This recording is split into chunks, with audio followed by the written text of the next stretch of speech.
Hey, good morning, everybody. The 22nd of September, and not really sure how I want to go about looking at the charts today, but I've been looking through them, and it was really a weird week. It was obviously Quad Witch, OPEX, but everything kind of seemed to get bid, and so a little confusing going into the Fed meeting, and then things started to sell back off again. So um, I'll start with SPY. SPY's been in this now ascending wedge here, and then here's the channel. If it falls out of that wedge, back down to 289. Not much. I mean, this thing's been on a grindathon, and if you look at the yen pair, which I'll get to, it's doing the same thing. So you can see where the energy is coming from. The carry trade is alive and well. And when we got this sell signal, that's when I bought puts, and then they reversed it immediately. And then I went ahead and put a covered credit spread on it, which I still have until Monday, and then I'll probably push my puts out again. We're so close at this point that even if I'm going to be wrong, I'm going to spend a little money here, because I think when I'm right, I'm going to be really, really right. And so at this point, I think the market's pretty close to a top. A lot of people are talking that market can make it to 308.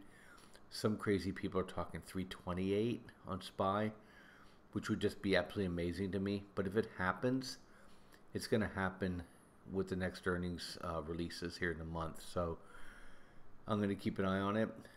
Friday there was just no buyers at all. I mean, it gapped down because of the dividend, and then just drifted down. And this is after hours right here, fell even more.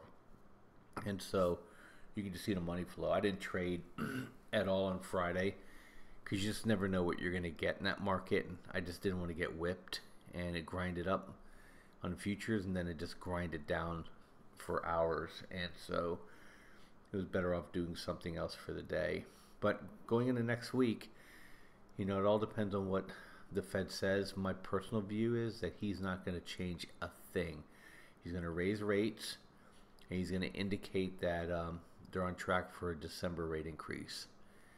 And there's no reason for him to change course, because of the economy's doing quite well.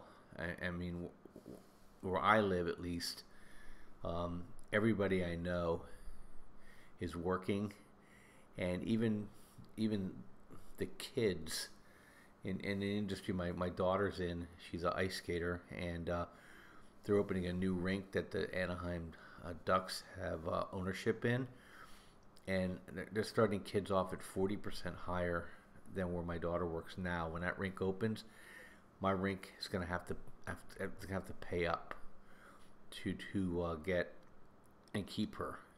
She's a very experienced person there now, and it's going to be really interesting to see. And then just other people I know are able to be pretty mobile with their jobs. So, but I'm in the California bubble, so I never really know what happens, what the rest of the world looks like.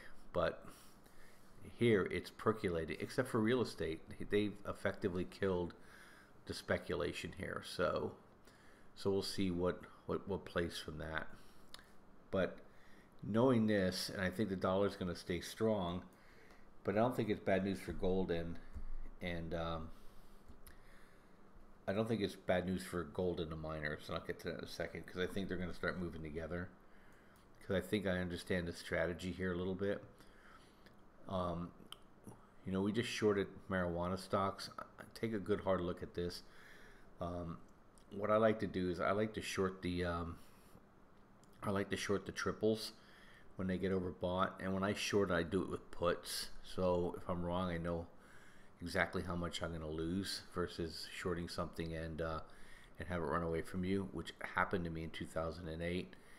And then you're desperately trying to get out of a short. So that was part of the fear and greed craziness of 2008 when the market was whipping up and down by huge amounts. It was just amazing and scary at the same time.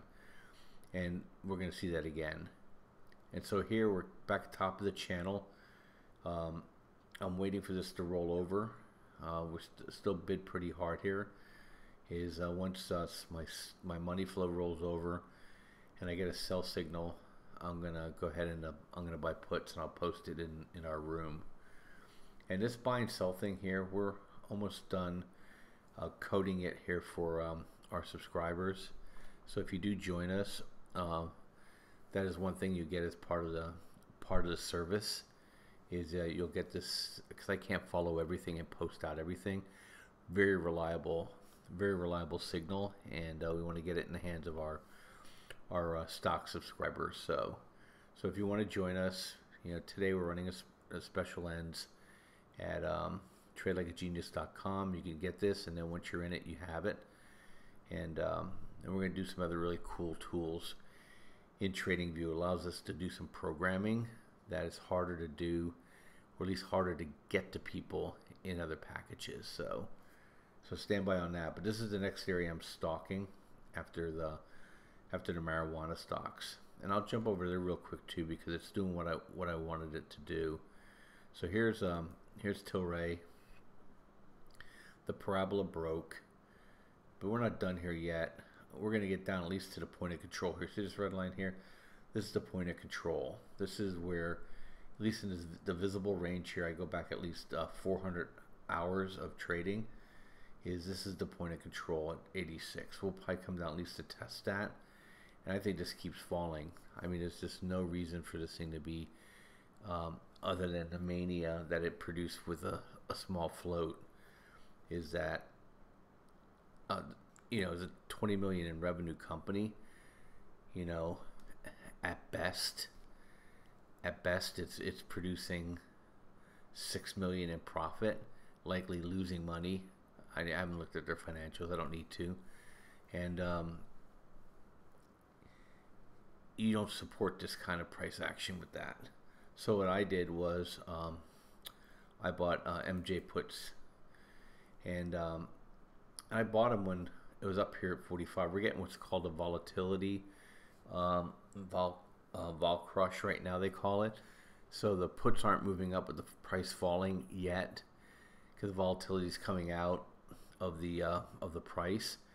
But the point of control here is 34. We bought 35 for October. As this thing drops out of the channel, you're going to start seeing the price of those options start to move up quite a bit, and then we'll make a decision. But my view is I think we're going to come back down to here too. So I'm looking at $26, $27 for MJ.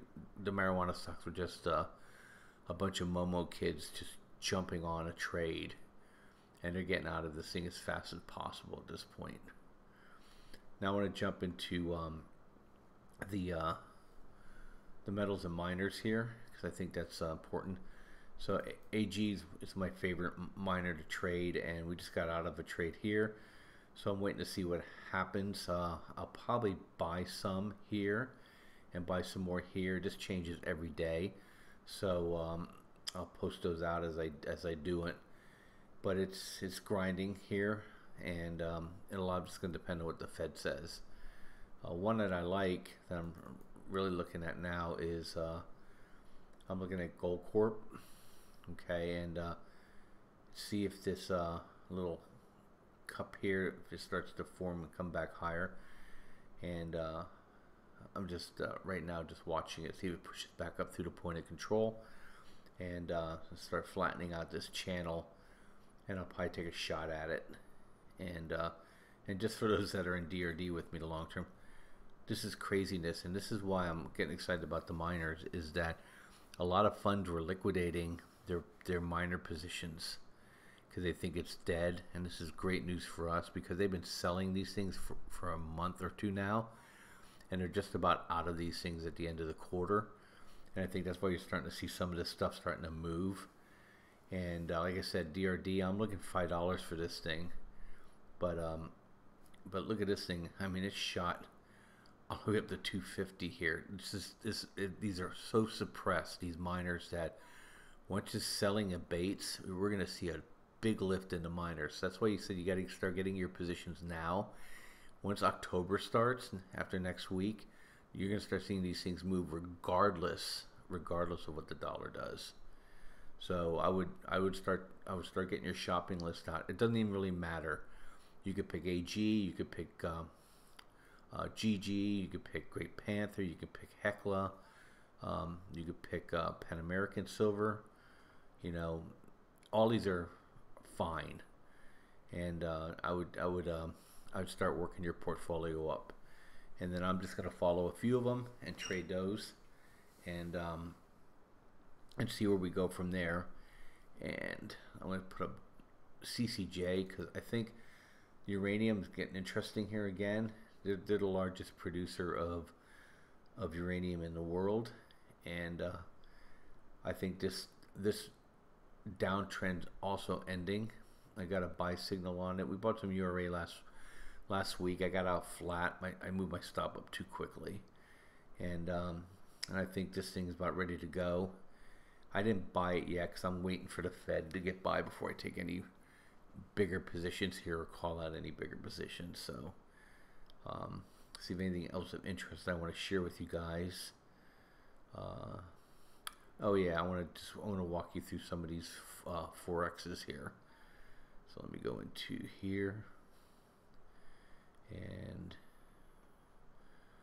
this is why Bitcoin's starting to move. The FXE is starting to move higher. It's been suppressed. It's kind of weird. Some of these where the ratios are. You look at the yen to see what's up with S&P. You look at the euro to see what's up with the